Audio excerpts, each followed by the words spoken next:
Today we're going to look at the news. Going to talk about Kamara. Let's go.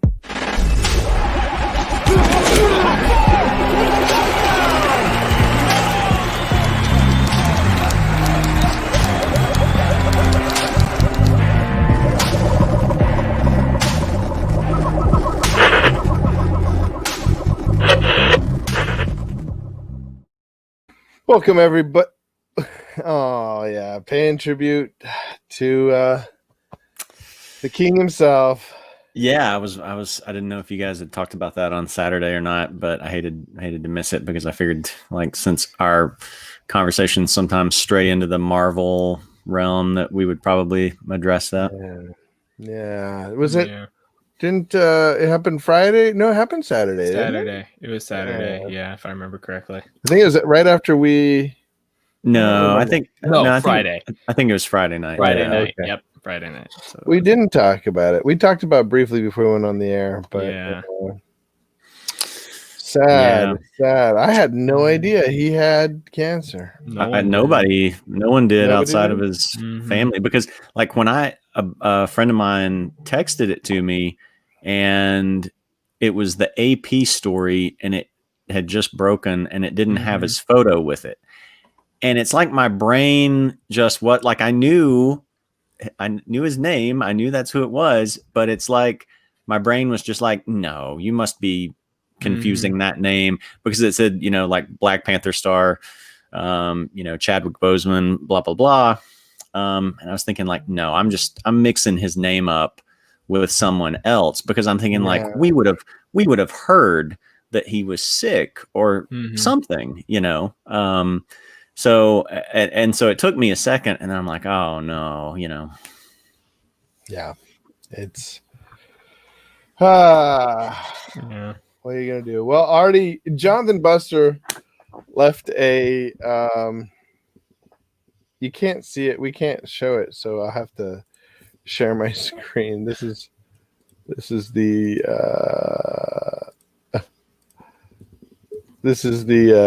meme he left. He was waiting for us. Nice. Jonathan Buster, man, coming on as one of our a big fan. Okay, nice. So let's see. We're off of that.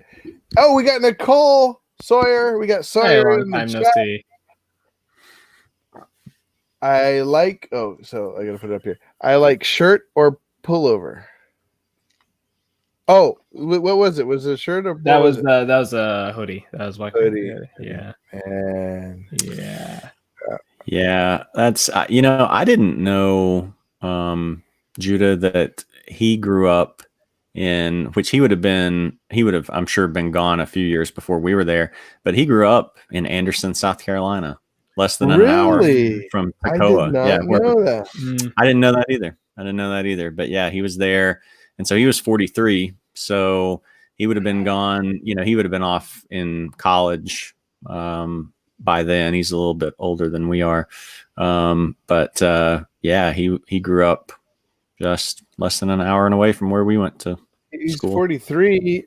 He might have been there. Well, we left when he would have been. No. I got you saying. He was at a different college. Yeah, right. That's where he went. Anderson was where he grew up and went to high school, just his hometown and everything. So, yeah. Wow, that's interesting.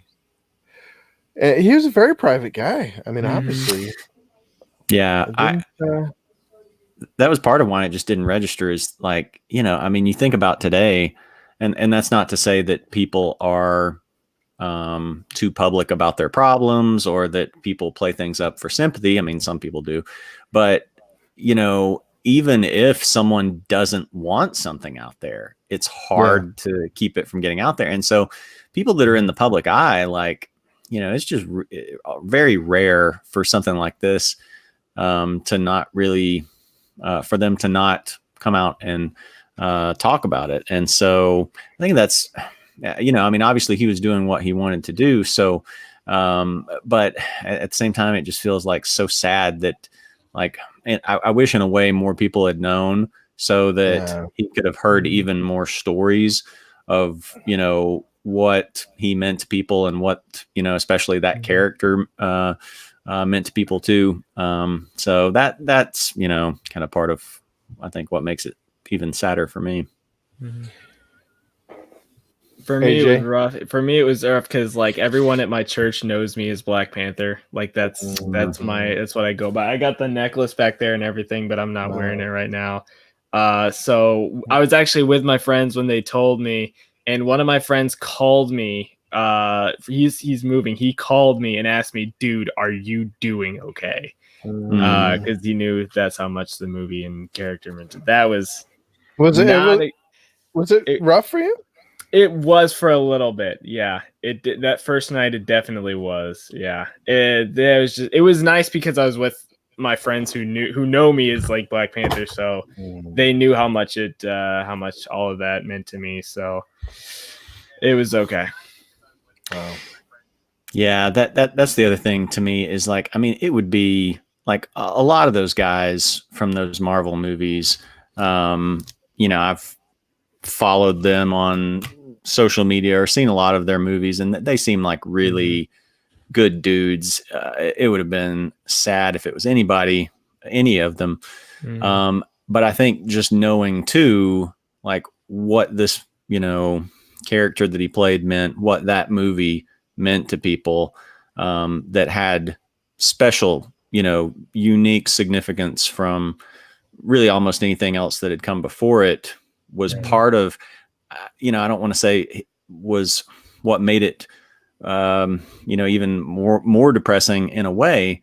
Not that, you know, his death by itself of who he was, you know, isn't tragic, but, you know, obviously it is, but knowing too, like what this meant to so many people, was I think part of, like, I was like, just felt like sick to my stomach, you know, from hearing it. Yeah, and especially as, you know, racial tensions are high, and he meant so much for a lot of people, you know, bringing all sides together, and just being an icon that everybody could enjoy. He will be missed, but Wakanda forever. That's what I wanted. That's what I wanted to replace the handshake with, when people were like talking about. I know you talked about that. Yeah. Did we? I couldn't remember if we talked about it on the here air. or not. Yeah. Okay, I couldn't remember if we did or not, but I was like, that would be cool. You know, like the elbow bump, or none. You can keep your elbow bumps. That's weird. What about the foot tap? You didn't like the foot tap? No, I don't even know what that is, and I don't want to. So I say we go with that. All right, let's go with the. I mean, I still handshake. You guys don't handshake anymore? No, I haven't since. I don't know. I don't think I have. I mean, like, I was never that. It always seemed kind of weird to me to begin with. You know, like, I knew a older guy that went to the same gym that I did, that he wouldn't do it at all. Like, he would just fist bump. And I guess I hadn't really thought about it that much until, you know, I saw what a big deal it was for him. And then I was like, you know, come to think of it, that is like really just one of the most unsanitary things that you could possibly do, you know? No, this would be. I mean, that basically is what it is, plus everything else, because people are, you know, wiping their mouth, touching their mouth, touching everything, touching door handles. We don't need to go into everything that they're touching. So it's unsanitary. I don't ever care to go back to it. Well, good to know. Good to know. Now that we've sort of caught up and know how we feel about handshaking, should we move on to there's a lot of news, right? There was a lot of stuff going on today. Oh. News in the NFL today.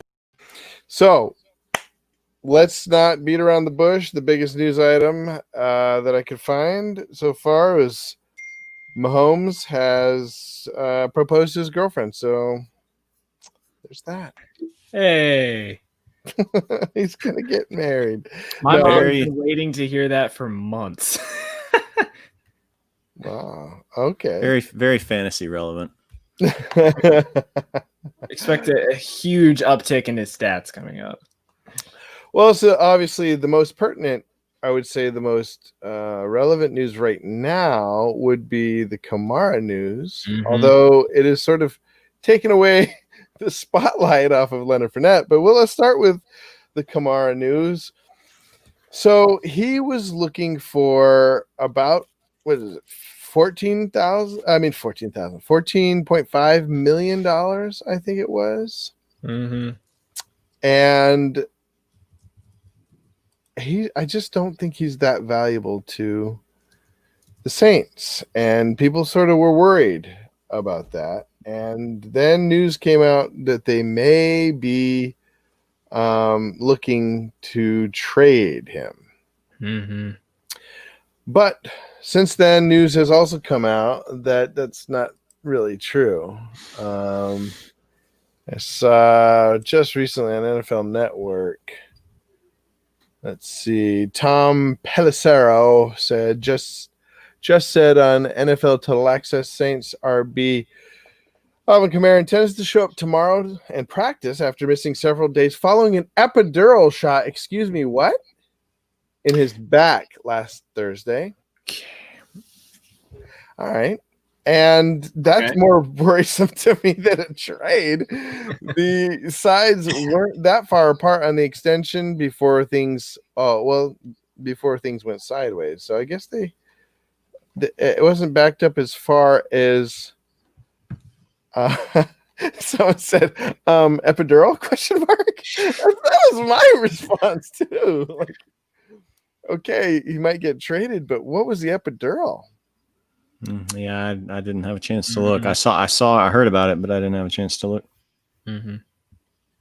Yeah.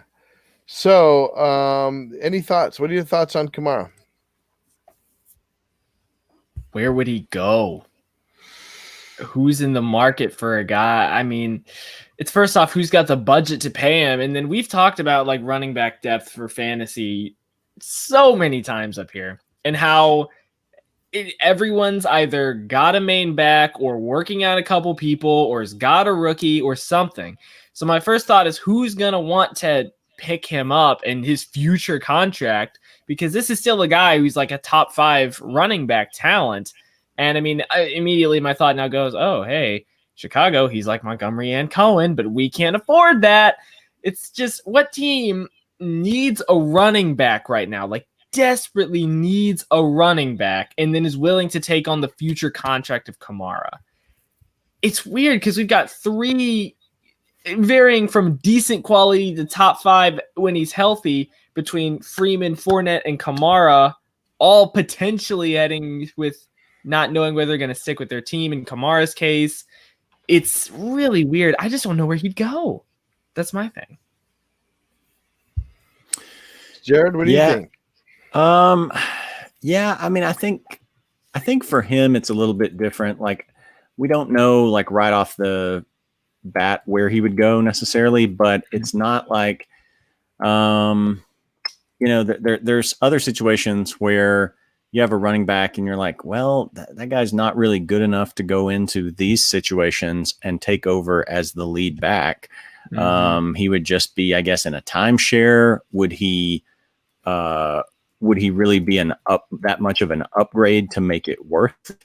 But I think with Kamara, that's not really the case. I think, he's talented enough that he would have numerous places that he could go where he would be, a significant upgrade for them. So, I've seen different things, that people have talked about the Patriots.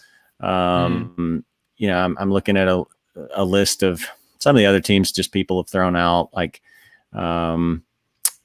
Green Bay. I don't know about Green Bay. I mean, that's possible, I guess. I mean, they're probably going to move on from Aaron Jones, but, is Dillon necessarily going to be the future there? Like, maybe they would say, oh, hey, it's going to be worth it in the twilight of Aaron Rodgers' career, and for Jordan, what's his last name? I've forgotten. Love. That's the part I should have remembered. I remembered Jordan, but I couldn't remember Love. That's okay. I'm here for you, man. Yeah, thanks.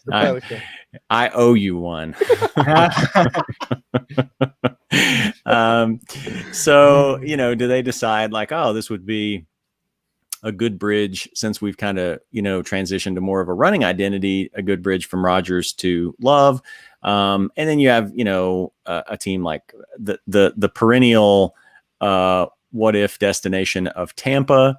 There's bad teams out there like Washington or Miami. So I don't really worry with Kamara as much. Like in some ways, I think it could be a better situation for him than the Saints. I mean, maybe not for his long-term health, but in terms of fantasy production, like a team might be willing to, give him a larger share of carries. So I don't worry for him the way I do, in the case of somebody like, I'm not as sure about Fournette. Yeah, well, we'll get to that. This is what. Can you guys see that? Yeah. Jonathan left the thing. Jonathan Buster. He said he found this on the Alvin Kamara situation. Saints, I'm told that. So they're okay with giving him like 12 plus mil, but he's asking for the Christian McCaffrey 16.5. I think Christian McCaffrey makes like 16.5 or something like that. It's 16 plus. So that causes them to be quite a wide chasm. This is the thing, is that it's sort of to both your guys' points, but kind of what you were saying, AJ, was like, where does he expect to get that money? I mean, even if somebody gives him something nice this year, like some guaranteed money. Next year, he's going to be contending with Mixon. Well, Mixon got an extension, though. Oh, that's right. That's right. Mixon got an extension. That's right. Yeah. But you've got Cook. You've got Philip Lindsay. You've got, I think you were just saying, Jared, you've got the whole, you got, what's his name? Aaron Jones coming. He's becoming a free agent. It's just like a plethora, not to mention all the guys. Leonard Fournette is out there right now. Like, I can't imagine anybody saying, well, but Kamara is like worth millions more. We want him. I don't know. I think his best chance is getting, $13-14 million from the Saints. And so I think they're going to come to an agreement. Yeah. And I think the whole we're going to trade him thing is just he's a bait. Yeah. Leverage. I think so too. It makes too much sense for the Saints with Drew Brees, kind of like similar to what I said about Green Bay, with Drew Brees being in the twilight. I mean, we're past twilight, the sun's almost down on Drew Brees. Yeah, right. It makes too much sense for the team that they have built for them to trade a star running back when they need to be going for it this year. So I think they get something done. I'd be surprised if they don't. I agree. Well, next biggest news item is that Leonard Fournette has been released from the Jacksonville Jaguars. What does this mean for the Jaguars? Is anybody going to pick up Leonard? Because, I mean, he went through waiver wires. Doesn't seem like anybody was interested in him. Like we said, running backs are dime a dozen. What do you guys think? Yeah, somebody's going to pick him up.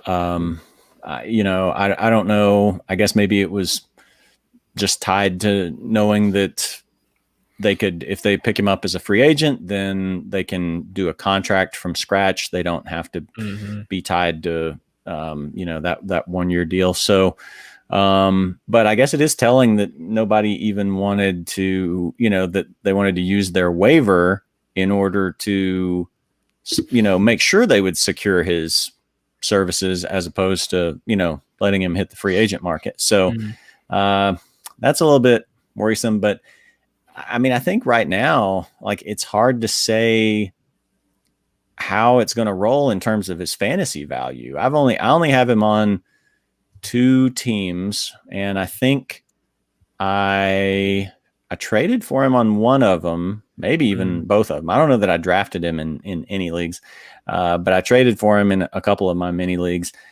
because it was already sketchy based on his past health and based on the situation in Jacksonville, where I think they're going to be throwing a lot. I don't think there's going to be a lot of short yardage touchdown opportunities for him. So already, like, I wasn't, that high on him. Now he could potentially go to a better situation. I mean, if he landed in New England, if he landed in Tampa, there's spots where even if he's not getting as many touches as he would in Jacksonville, he's still going to have more points because he's going to be in better position for touchdowns and all that. So I think that one's like TBD, to be decided in terms of how that works out, because someone's going to pick him up, and it really just kind of depends on where he goes, I think. I'm wondering if, sorry, what is it? I just say AJ. All right. It's one of those, I'm wondering if this will be one of those things where we get 8 weeks in and then one of the main running backs goes down and Fournette gets picked up. I'm wondering if that's what happens to him, because like we said, there's a bunch of running backs. He'll go somewhere most likely. I mean, the guy got 1,600 all-purpose yards with Jacksonville.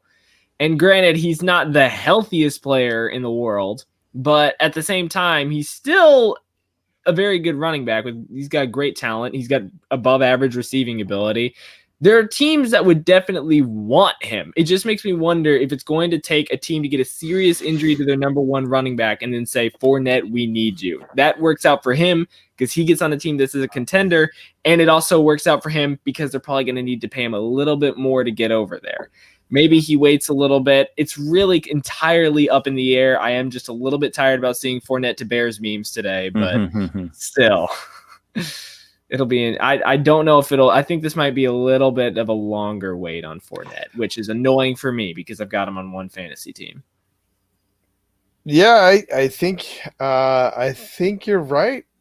It may be a little bit longer because, I mean, he's even been on. He's been a free agent for a little bit longer than I expected right now, He's only been on for a day, but it just seems so. I guess what worries me is seeing people like Devontae Freeman out there, And we were just was it Saturday we were talking about why hasn't Devontae Freeman been picked up? Somebody put that in the questions, and I think it just has a lot to do with, well, one thing, COVID is sort of making things. Everybody wants to kind of stick with who they got for now and kind of see what happens. I'm sure there's some of that, And the other thing is there's just a lot of running backs. Each team has a lot of running backs. I feel like the reason Jacksonville could drop him so fast is they have a stable of big fast dudes as running backs. I was looking up, and that's what I want to talk about next. Is what do you guys think? Jared and I had just got done talking about this. We did the was it the AFC, and so I actually posted it on our Facebook at the point where we talked about the Jacksonville Jaguars, because we talked about how there was Raquel Armstead and Ozigbo or whatever his name is, and but how I thought that it was probably going to be Chris Thompson would be the go-to guy because the coach there. I always forget his name. Doug Marrone?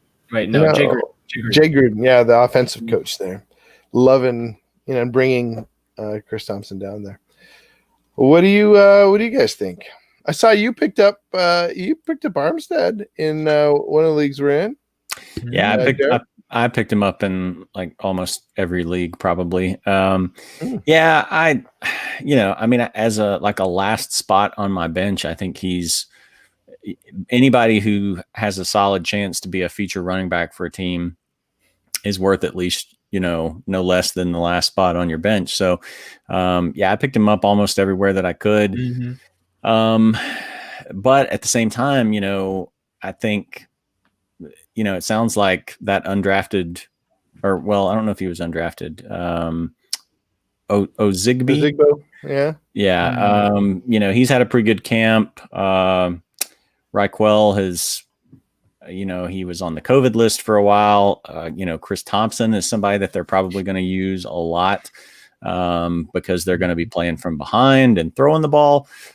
So it's almost kind of like the Washington situation where nobody there is terribly exciting to me. So I don't really have high hopes for that, but I think it's just worth picking him up to see what happens with it. And it may not even end up being, him. It may be, I know you picked up Ozigbo. Ozigbo. Is it Ozigbo? Yeah. Okay. But where did I pick him up? Where I don't remember. I think that little like $20 league that we're in together. Oh, okay. Yeah. So I call it the big $20 league, but whatever, Yeah. So I have been watching these two guys for a while because they were featured on Matt Waldman's. He does a lot of tape review for college players. And he did a boiler room review on Raquel and on Ozigbo, and he loved them both. Although Armstead is it doesn't have as much wiggle and tends to kind of be a little bit more of a plotter and run. He's real physical, but he run into his own dude a lot. But what's funny is like a couple of days ago, maybe a week ago, I had not argument, but I had a bet with Jonathan. He lives right here. That's why I refer to him. We hang out. I bet that because I'm just tired of all this Jonathan Taylor stuff. So I said I'll name somebody off of the waiver wire that will do better.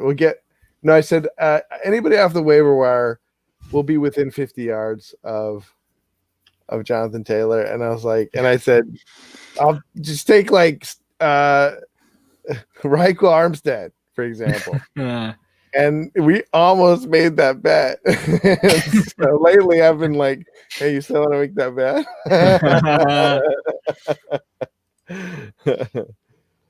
But we'll see. What do you think, AJ? See, it's funny because today I got this garbage trade offer for the league I have Fournette. The guy made it sound he's one of those guys who makes it sound so nice. And he's like, hey, I want DJ Moore and I'll give you Chris Thompson and some good value in Tevin Coleman.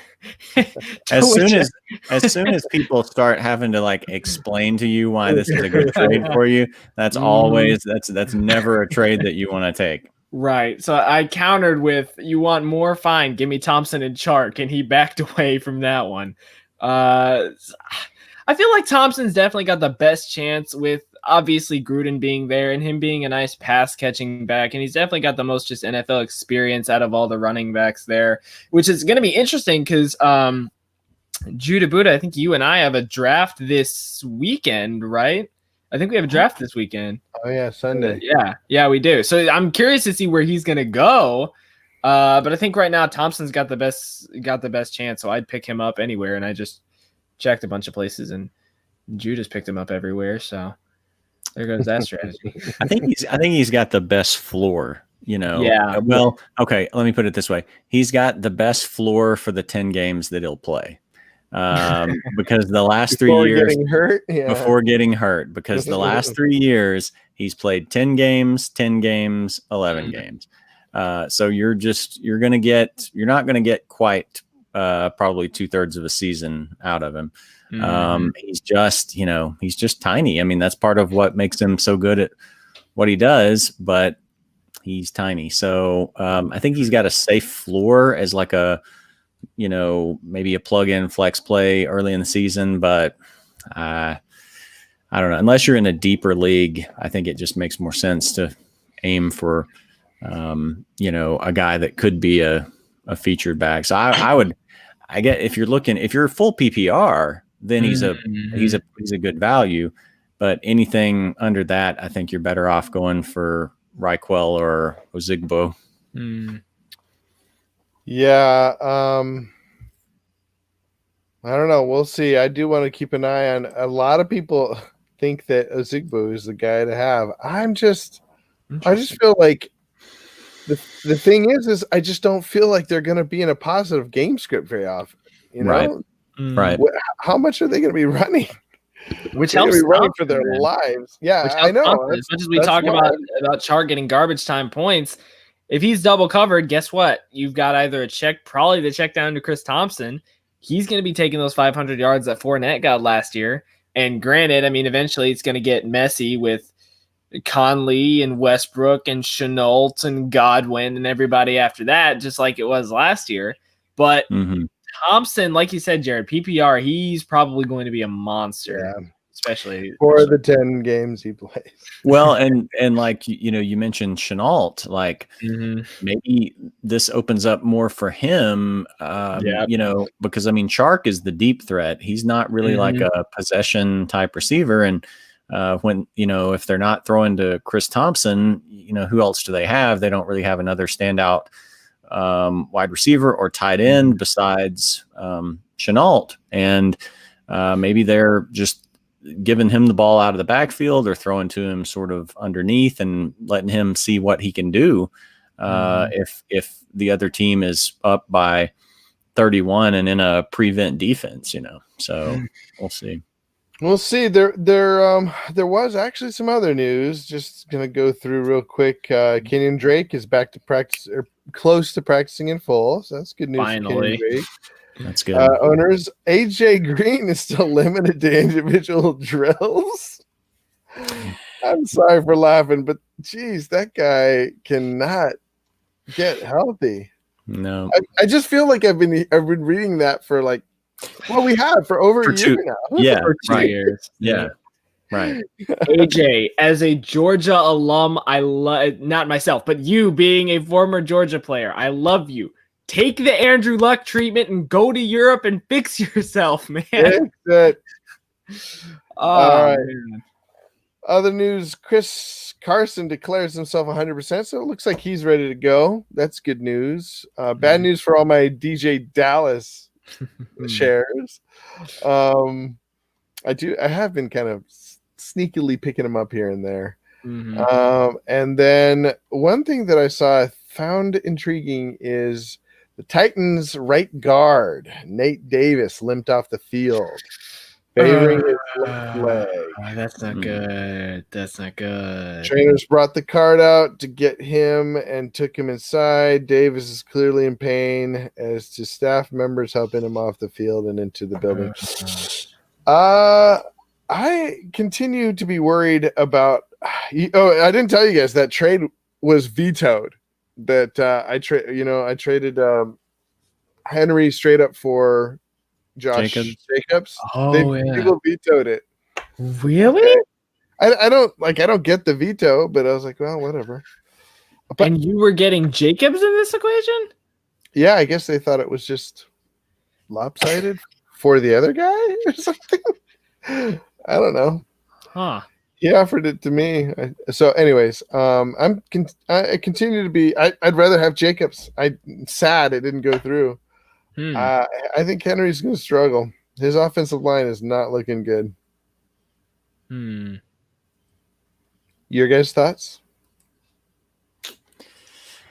I don't know, but I couldn't pick Jacobs over him. I mean, I don't know how the Raiders line compares, but I think just the rest of the offense, I would rather have what the Titans are yeah, I mean, just the Titans have proven over the last year plus how they can make that work. Jacobs had a good year last year. I think it's not a bad situation. It's just, he's playing Kansas City twice a year. That's never a good foundation to start out with. And, I think the Raiders offense can be good, as it develops, but man, they've got a lot of young players beyond like a veteran quarterback and a veteran tight end, so I can't take Jacobs over Henry. I like Jacobs though. I think Jacobs is going to finish top 5. Henry may. I mean, if he's got the abilities, it's just he's got to get through his offensive line. After his offensive line, he's gone, right? Oh, but easily. He's probably the best downhill runner in the league. Like once he hits open space, especially against Jacksonville, he just has a personal vendetta against Jacksonville. He's he's beast mode. Oh, what is he gonna do to Jacksonville this year? Oh, I can't wait. He can suck for 14 games, and he might get enough out of those 2 Jacksonville games to vault him into the top 5 overall for the season. Mm-hmm. Oh, mercy. Looks like we've got a comment from Thomas H. Hey. Every draft and mock draft that I've been doing, Jacobs has been going around 10. Pick 10 to 12. That's about right. Mm-hmm. Mm-hmm. He's going to finish top 5. Mark my words. I think he would have finished top 5 last year if he hadn't gotten hurt. I mean, his numbers were just for 13 games, so his numbers would have been better over 16. Mm-hmm. Not to mention he played with the cracked back a couple of those games. So, unless you, I did. Okay, so there is more information coming out. Such a strange deal with the Jets, right? So they go out. That's just the Jets in general. That's just the Jets. It's always strange with the Jets. Their backfield. I have a piece of their backfield now. I have Bell, and you sound so much like you're in regret. Well, no, I'm up and down. It's like I'm down because Gore is getting all the carries, and then I'm up because they're it's only Gore and Bell there. A piece of their backfield is just a phrase that makes it sound like an old stadium that's been torn down, and you just got like a seat. You got like a seat that they pulled out of the stadium. Like it's completely useless other than sentimental value.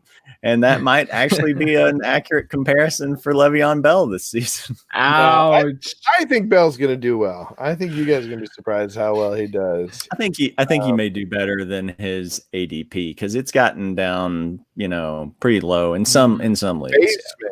Basement. And I think that he could be easily in the top 12 this year of running backs with all his pass catching, and Gore's gonna be there, but it's him and Gore. They went out and tried to get, what was it, Kalen Ballage, and Kalen Ballage was like too fat or something. I don't know. What? He didn't pass his physical. Oof. And so it's just weird. I don't like Adam Gase. I'm sorry. The Adam Gase is their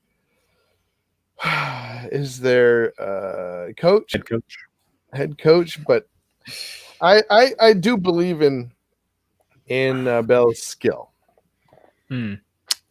Yeah, but he's never going to have what he had in that Pittsburgh offense.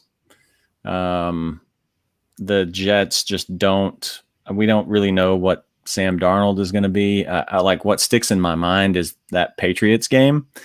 He did improve towards the end of last season, had a pretty easy schedule. I don't know. I think Bell can be solid maybe, but it just seems like the fact that offense is probably not going to be a juggernaut. The fact that there's dysfunction there.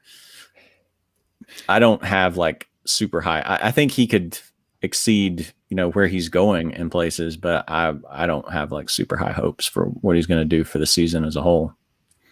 Yeah, I don't know. He might be seeing ghosts this year too. I mean, the Jets did spend a decent amount of their offseason getting offensive linemen. I mean, they drafted Mekhi Becton at pick 11, so okay, good job there. They got a couple mid-range, I would probably say, offensive linemen. They got George Fant. What's the other guy I'm thinking of? They got Connor McGovern. Greg Van. They signed like a bunch of linemen to 3-year deals. But it's just the Jets, man. It's just the Jets. Their wide receiving core is made up of the greatest wide receiver twos you have ever seen in your life. Chris Hogan, Rashad Perriman, and I'm just saying, it's like the wide receiver twos that were left over. Marvin Jones was gone. Calvin Ridley's gone. Michael Gallup's gone. All right, let's get Jamison Crowder, Chris Hogan, and Rashad Perriman, right? And then like it's all of the stuff coming out about Gore. I just for fun looked up Frank Gore and just read all the article titles, and it's hilarious. People are saying he's gonna play till he's 60. The dude looks like he was when he was 19. It's hilarious. And man, I don't know what to think of the Jets. I don't have any shares of Le'Veon because I typically try to get running backs a little earlier. But I just don't trust the Jets, man. I just don't trust the Jets, especially when they're gonna have to play the Bills twice. I don't trust the Jets. Yeah, they'll have to play the Bills twice, but they'll also get like the easy Patriots defense, depleted Patriots. Depleted, but you're still playing against arguably the best defensive schemer of all time in Bill Belichick. So if anyone's going to make a decimated defense work, it's Belichick. Maybe. And they also have the second hardest schedule in the league. The Jets? I didn't see that. Yeah. Not for running backs. I don't know. They got the Bills, 49ers, Colts, Broncos. They get the Chargers later down the line. Well, it looks like they get Rams and Browns fantasy playoffs. That's not too bad. Myles Garrett and Aaron Donald. Well, yeah. I don't want none of that. I just looking at that solidified it for me. I'm good with the Jets this year. Well, give me all your Jets, but we also didn't talk about the fact that who's the guy who's going to be playing for the defense on the Chargers? Derwin James. Derwin James, man, that guy cannot stay healthy. Poor guy. Speaking of, to finish off on the Jets, like the last couple of years, there's been a lot of Chris Herndon hype. Last year he was suspended, I think, for the first 4 games, and then they're like, oh, well, when he comes back, he's going to be, blah blah blah. And then so he left Tuesday's practice with a chest injury. Herndon, it says that he had some irritation in his lungs and that he should be fine, but I don't know. Anyway, that's just one more problem for the Jets. But back to Derwin James. Yeah, not good for the Chargers defense. The Chargers just always, it seems like preseason or the first couple of games, they always lose 2 to 3 key players on their defense. Right away, too. Always. Yeah.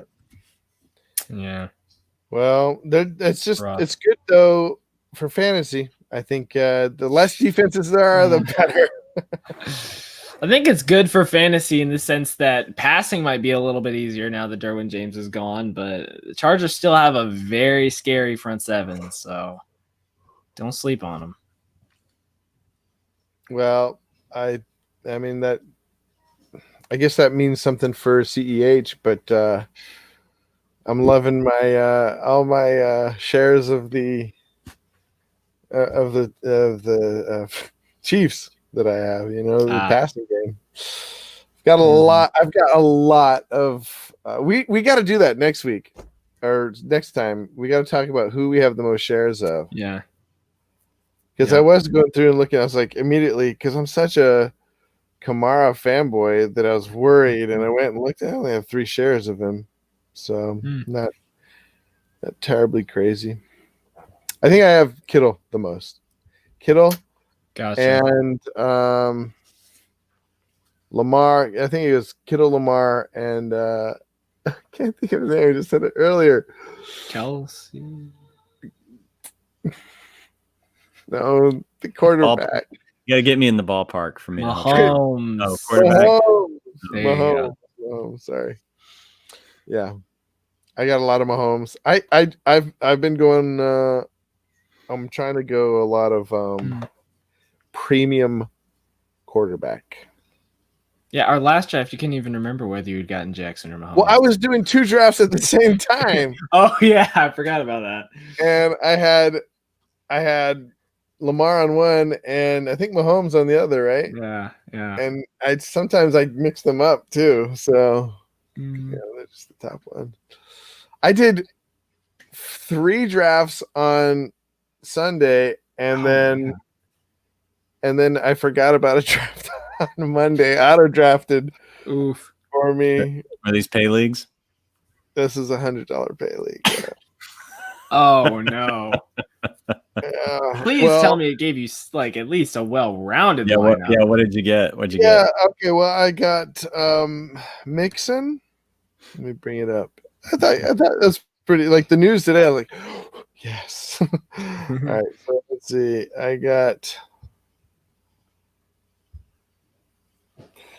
Jared Allen as my quarterback. Devontae Adams. Josh Allen? Sorry. Jared Allen was the Vikings and Bears defensive end who played. I had Jared on my mind.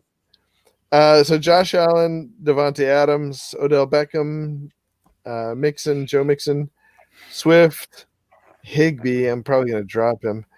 DJ Moore. I like how we made the same face on that. Yeah, exactly. DJ Moore. Man, you got stacked up at receiver. Yeah, I know. I don't like DJ Moore. I'm trying to furiously trade him. You're gonna drop him too. I realize there's guys like you that want him so bad. So Deontay Johnson, and then like auto drafted Tom Brady. I luckily got it got a lot of my favorite guys. It got Henderson, it got Miller and Goddard, and then Lutz and Pittsburgh. It's like that's not bad. The only who all are your running backs again? So Mixon and then Swift and who else? Mixon and Swift. That's a little worrying at RB2. Like Henderson, my backup. So tough. Yeah, nobody. Yeah. So yeah, that's tough. You're gonna have to trade a receiver for a running back. So I'm gonna get rid of Moore for someone like Jacobs. Moore and Higbee. I'm trying to give Moore and Higbee for. I'd like to get someone like Bell. Okay. Well, the good thing is on the waiver. So the other thing I want to talk about is the waiver wire. This is the first time we get to talk about the waiver wire. Yeah. Are there any names, some morsels that you guys are looking to snatch up this week? Real quick before you do, Thomas H brought up a comment. He said, Jared might remember when Julio Franco was still playing for the Braves when he was like 50. Frank Gore is the new Julio. That I kid you not. As we were talking earlier, that's the comp. Right hand to God, that is the comp that came to my mind was Julio Franco. Yep, that's awesome. You Georgia guys. Oh my goodness. Awesome. Well, and his name is Franco too. It's like yeah. Frank and Franco. I think he was still playing in like the Dominican Republic like 2 years ago or something like that. It was crazy. Probably. I don't know. The dude he's a freak of nature, man. He's incredible. Okay, well, I don't think we need to go too long today. Just want to go over the waiver wire real quick. Are there names on there that you would think before we start, a week from today, right? Or something like that? Close to that? Almost. Not quite a week. We got 9 days. 9 days from today. Next Thursday's the Texans-Chiefs game, right? Yep, that's correct. Yep. Wow. Coming up quickly. So I was looking through the draft, and of course, if Ozigbo or Armstead are on there, those would probably be guys who. Okay, if you had to pick between Thompson, Ozigbo, and Armstead, you going Armstead? I've already made that pick. Yeah. Yeah, that's true. Yeah. I'm going Thompson, but I Me can too. see going Armstead or Ozigbo. Yeah. Those I think those are going to be at the top, right? If they're not picked already. Yeah, I think so. Are there other guys that you see at the top? One of my favorites is, of course, he became. Maybe you guys were going to mention him, so maybe I'll let you guys talk. Go ahead, unless you don't have somebody. Need some time. AJ, you want to go first? Well, I have one interesting one. Okay. I just got one kind of curious one. This one's for deeper leagues primarily, but we talk a lot about handcuffs, and I feel like a guy that slips through every now and then is Justin Jackson for the Chargers. He's only 25% owned right now, and I'm not the highest on him.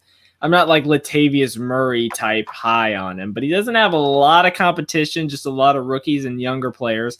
And when he's come in, he hasn't exactly been, Melvin Gordon to Austin Eckler, but he's been decent. He's gotten a couple touchdowns when he's gotten himself some playing time over the past few years. So that one's more of a deeper league stash, but that's one I've gotten in one or two leagues. That's more of an interesting one. Yeah, we talked a little bit about him, right, Jared? Yes, I think we did. Handcuffing thing, but he does have a foot injury right now, so just keep that in mind. Well, and I was actually going to talk about the other guy because I'm curious to see like what happens with Joshua Kelly because we keep seeing reports of he's going to be the guy, and and then there's stuff. No, Justin Jackson's going to be the guy. So I think one of those could end up being having a significant role because you look at what they did last year with Melvin Gordon and Austin Eckler, and is Austin Eckler going to get, a full feature back role? I mean, maybe, but I mean, it's a different quarterback who doesn't like to dump off as much. I think there's some value there in that number 2 running back. It's just, we don't know. It makes it tough, when you don't know if either, which one of them it's going to be. So I think it's tough to roster either one of them right now without knowing, unless you're in a deeper league. Like there's none of my teams where I really have a spot where I could put them because like my last spot is taken up by somebody like Matt Breida or Damian Harris or Armstead or somebody that I like more than a guy who has a chance to be, the number 2 spot there. One guy kind of shift into receiver though, that I'm probably going to pick up in some places because he keeps getting dropped a lot right now is Jalen Reagor. I was going to talk about your guy.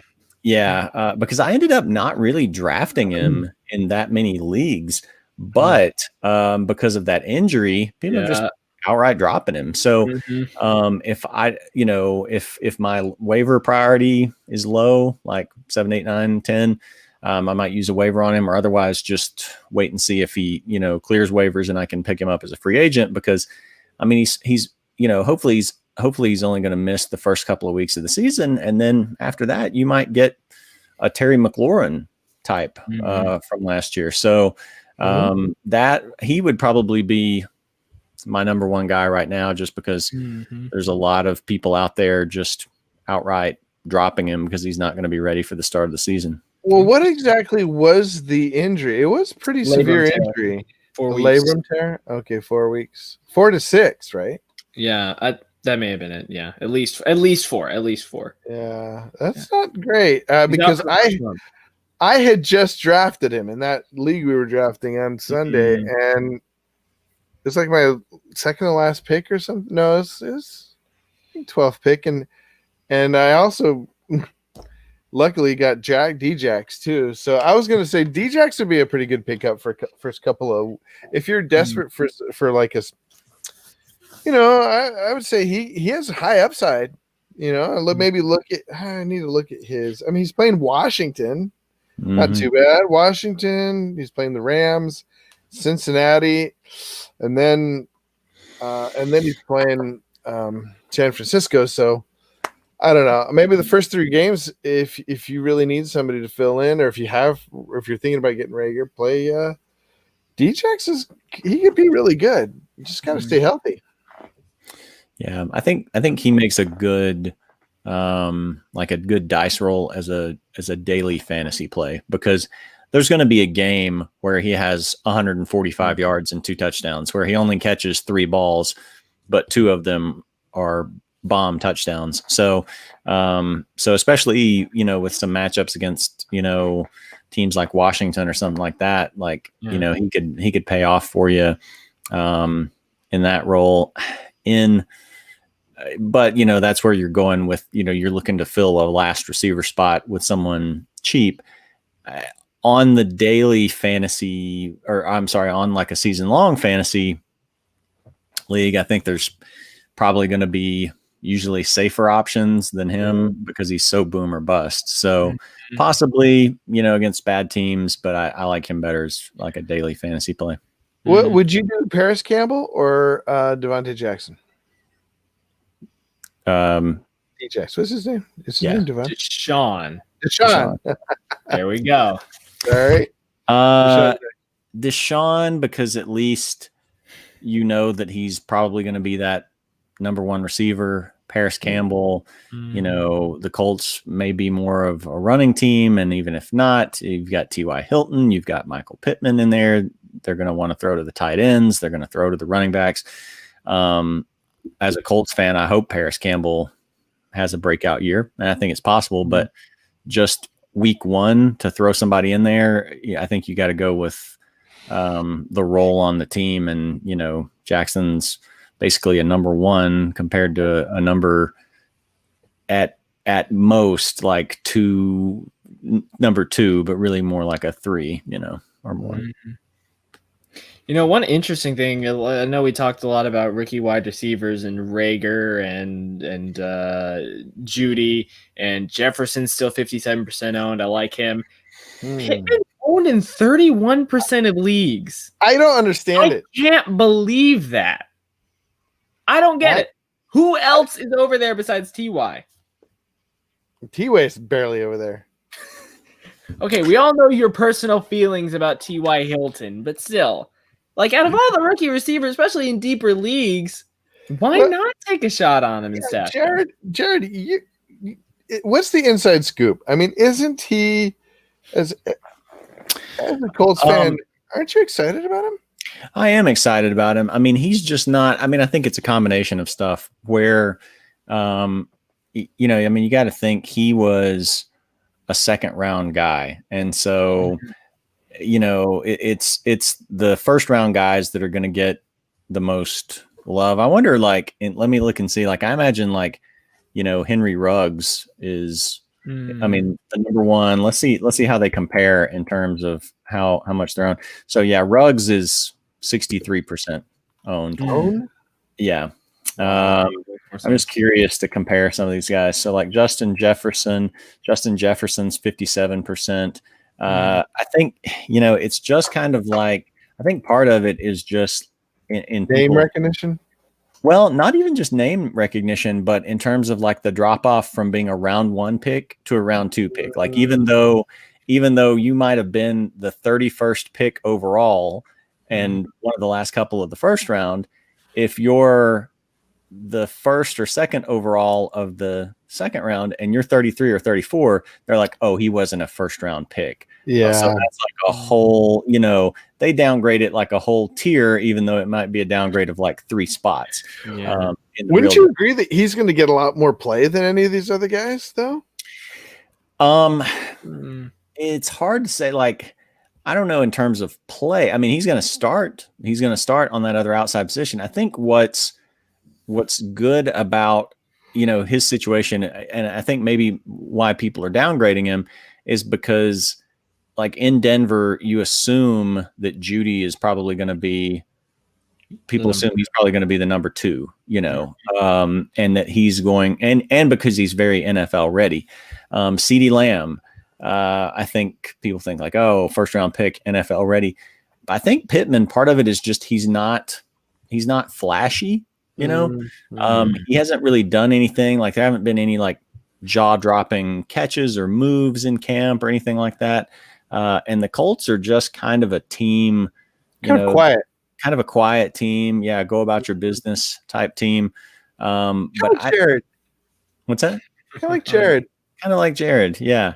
This isn't a Colts. Sends relish to his rivals. That's right. Yeah. And this isn't a Colts shirt, but it's, it's blue. Yeah. It's kind of Colts blue. Yeah, I think like with Phillip Rivers, and you look at the way he's liked big possession or, big receivers that could either be possession guys or, stretch the field a little bit. And I think inside outside type guys. Yeah. Yeah. I think Pittman can do both. So I think he could do pretty well and really like sort of make his living as the red zone option. I'm loving that. Man, I've got so much Pittman. Yeah, because I mean, you think about like oddly enough, it was weird going for Mike Williams last year, getting nothing, in terms of the red zone, and then 2 years ago he was the big target. And I could see Pittman because T.Y. Hilton's just not a big guy. Campbell's I think like 6 feet. Jack Doyle is a good tight end, but even they didn't really use him in the red. They used Eric Ebron as their red zone guy. And so I think Pittman, could really surprise people. Yes. I want to hear more of that. All right. We'll wrap things up. Do you guys have any like super deep sleepers might be on the waiver wire? Mine is, let me make sure I get his name right because I got yelled at. Cordarrelle Patterson. There we go. I love him. I think being able to put a wide receiver or put a running back in your wide receiver spot, kind of a premium for me. And if he's starting as their running back for at least the first 3 games, I think that could be pretty premium. I think he's sneaking under people's radar. Just want to put him out there.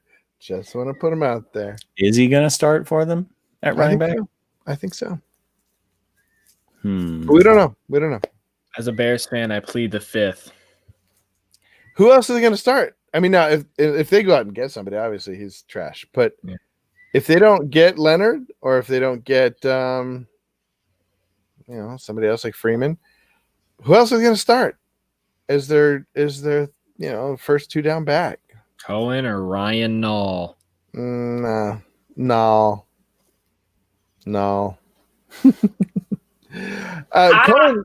Cohen's definitely not going to start between the tackles. Yeah. He's their passing down back. Yeah.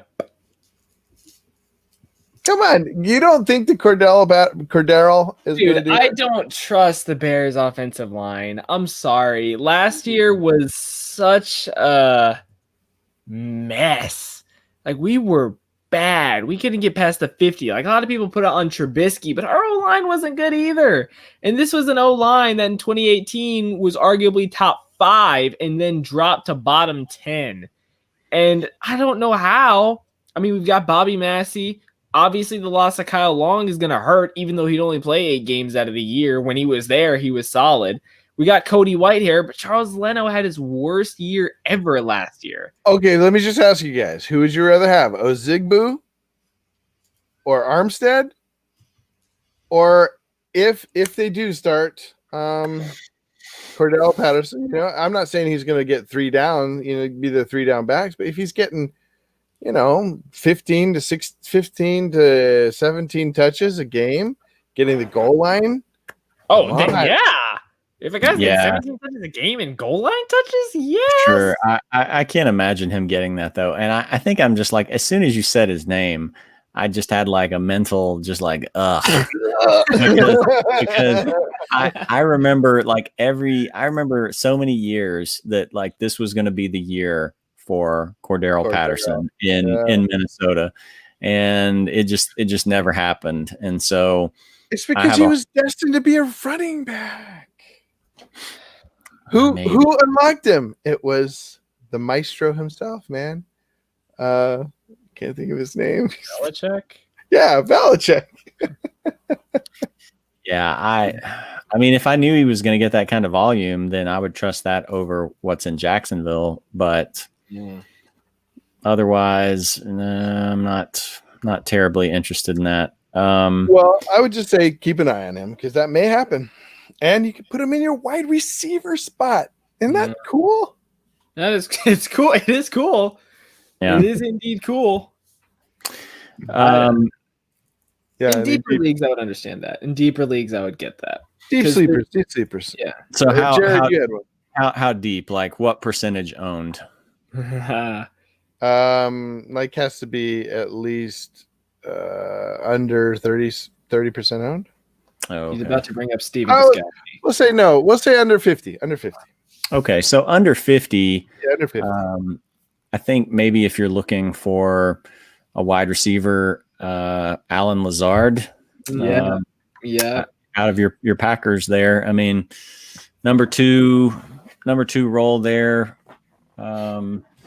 Pretty clear for him. So yeah, I like him. as a sleeper. And you guys go and I'll come up with a with a running back. I'm a little worried about Scantling being taking over the role, but I don't know. He's just a faster guy. No. Lazard has been just with the amount of, and I have Packers fan. I know other Packers fans who are my friends. I do a podcast with one of them, and he's way too high on the Packers at times. But yeah, the stuff that's been coming out from Lazard at camp, everyone's raving about him. Apparently, he's been doing a great job fitting in with the offense. And just with Valdez Scantling, he could barely beat out Geronimo Allison. Like I have Lazard in one or two. I have Lazard in at least one league. In at least one league, I've got Lazard. And I just think out of the Packers wide receiver number 2, it's definitely him. I don't think MVS poses that much of a threat, and whoever else they got after him. That's my personal take on it. I didn't need the huge box, but I appreciate it. I appreciate it. All right. Well, I like that. Did you have any other sleepers though? Yes, I had two like really, really deep ones. By the way, Ben's here. Hey, Ben got off work. Yo. Is that a Funky Kong reference? A Funky Kong? Okay. Forget I ever said that. Good to see you, Ben. Two interesting ones that I would just put a little star next to. Yeah. I'm interested to see what happens to he's 2% owned. So this is like deep sleeper. Whoa, like deep. Chris Conley. Yeah. Is intriguing to me. I know Chenault's there. I know Westbrook's there. But last year, Conley was the one of the deep threats. Him and Chark were deep threats for Jacksonville. Apparently, he's been having a really good training camp, which shocked me, but he's having a great time. Also, 90 targets last year. 90. Did he only catch 45 of those? Yes, that's a problem. But still, 775 yards, 90 targets. That's interesting. It's curious. I'm not saying pick him up, but he's definitely on my watch list for sure. He's definitely on my, and he's and he went to Georgia. So I mean, what else do you want me to say? Oh, I see where you're going with that. Okay, Jared, did you get one? Yeah. Oh, you had one. You had one, but did you have another one, or did you? Yeah. I was checking to see what percentage owned he was, and he's actually only 33% owned. So he's actually owned less than Lazard is Dolphins wide receiver Preston Williams. Yeah. So last year, he only played 8 games, but before he got hurt. But in those 8 games, he had 428 yards and 3 touchdowns. So and it was 32 catches. So you project that out over a full season, that's 60 catches, 900-ish yards, and half a dozen touchdowns. So, he's back healthy again. I think he could be a good value. Mm-hmm. Yeah, I agree. Yeah. I actually have one other one. If I can pull up this quote that I found that I think will really help me, with my point. That last one was Preston Williams. P. Williams. One thing about him too is that Devontae Parker is still out with like a dinged up something. Mm-hmm. Yeah, and Devontae Parker has always been dinged up, and so he finally had a year last year where he stayed healthy. Was that a fluke? Yeah. Mm-hmm. Okay, last one from you, AJ Herschel. I forgot to do that at the beginning. Okay, good. That's all right. So this was an interesting one. I'd like to read you this. I got this from the ESPN article of every team's like biggest weakness, right? And this is for a guy that's 4% owned right now. And this may just be a week one player sign, but this is just interesting to me. Deebo Samuel, Jones fractured his left foot. Jalen Hurd tore his ACL. Richie James underwent wrist surgery. Travis Benjamin opted out. Brandon Ayuk tweaked his hamstring. There is no one left except Jason Kendrick Bourne. Yeah, Bourne is a good one. Yeah. I picked him up in a couple leagues already. There's him and yes, Dante Pettis, but I think Bourne's very interesting to me. Well, Debo's coming back though, like second week, right? Yeah, and I think he will take over that number one. But what happens if Bourne impresses in week one? You remember he takes over a nice number two slot. That's basically what Debo did. He impressed last year and became the number one. You remember when Jared played Debo against me last year?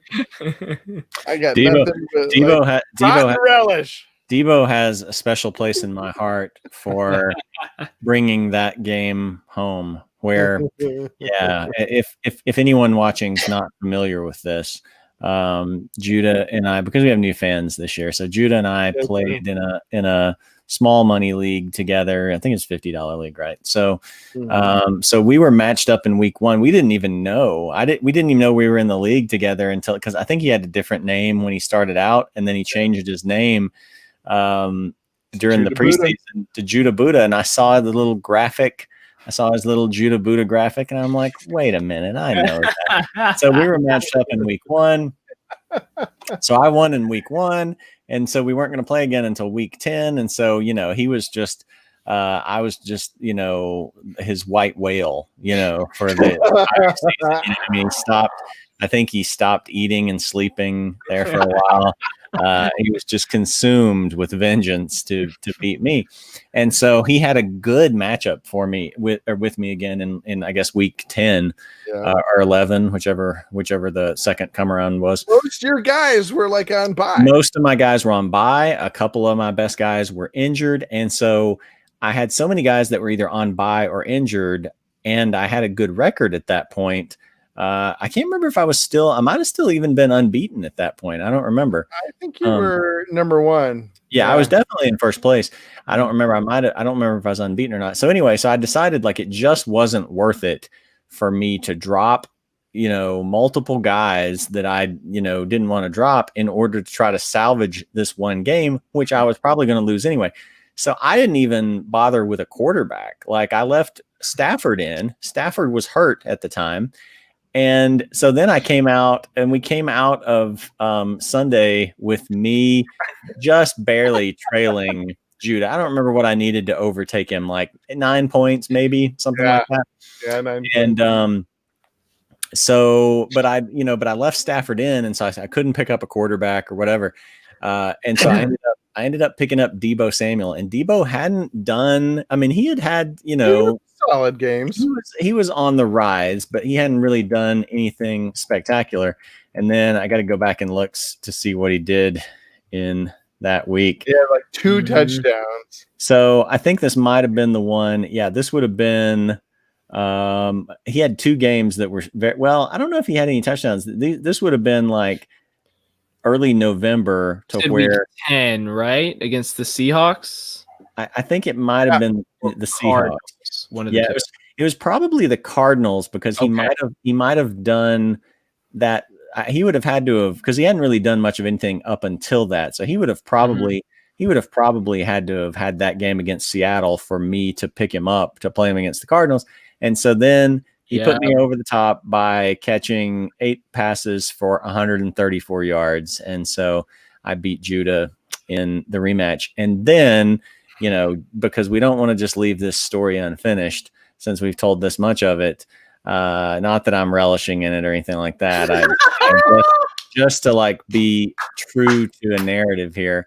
Then we met again in the championship. Judah just repeatedly criticized my choice to play a bunch of Falcons. Yeah, we talked about that. And then I beat him. I got the hat trick and beat him for the championship. So, so that's why Judah has just this unreasonable bitterness towards both me and Deebo Samuel. And that is why Jared is the absolute stud. Here's my question. Either, Jared, like the few people you played either had to have the most extraordinary games, or Judah teams had to have just bombed to get beat. Well, my guys didn't do great. My guys did not do great. That's for sure. Yeah, his guys didn't do great, and then I would have to. I don't remember what who I had in now. Like there's so many leagues last year. I can't remember. Yeah. Let's see if I was just looking to see if I could pull it up. How do you respond to this trifecta victory? It was rigged. First of all, his dad owns like this huge relish company in northern Georgia, and no, I don't know, man. I don't do well under pressure. Let's see if I don't know if I can pull up the result here because I beat him. So the final score of that one was 122 to 110. So I beat him by almost 12 points. Oh man! Without a quarterback. I had Lamar Jackson playing too. Oof.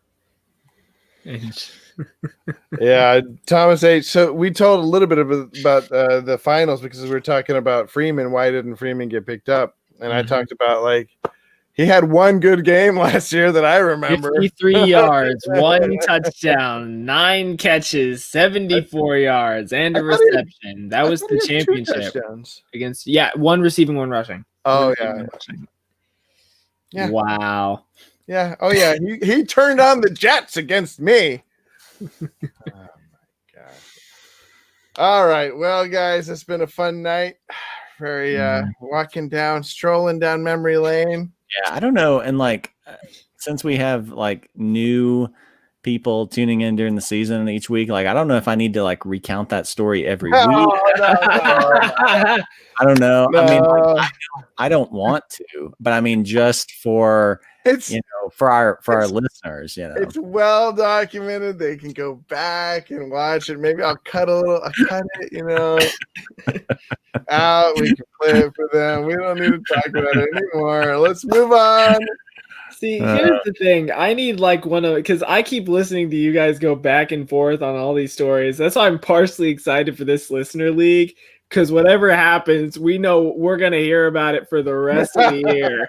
And I need something else than, this is the guy who had Evan Ingram for 9 weeks. Like, I need something else. Yes. I gotta relish the next, week and a half or 2 weeks or so because Judah might beat me week 1. And then, I'm curious, who is playing week 1 in the listener league?